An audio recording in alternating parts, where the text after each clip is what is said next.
বন্ধুত্ব চাই না, আমরা দেশের মানুষের অধিকার চাই।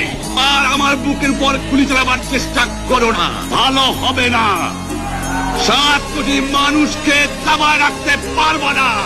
আমরা যখন মরতে শিখেছি তখন কেউ আমাদের দবাতে পারবে না।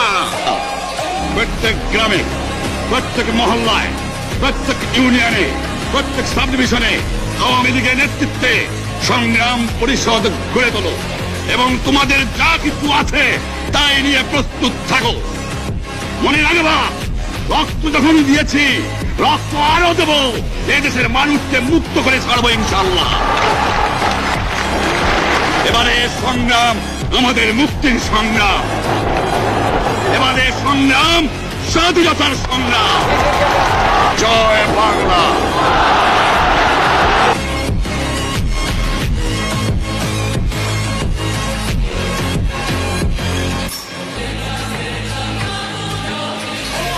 Yeah.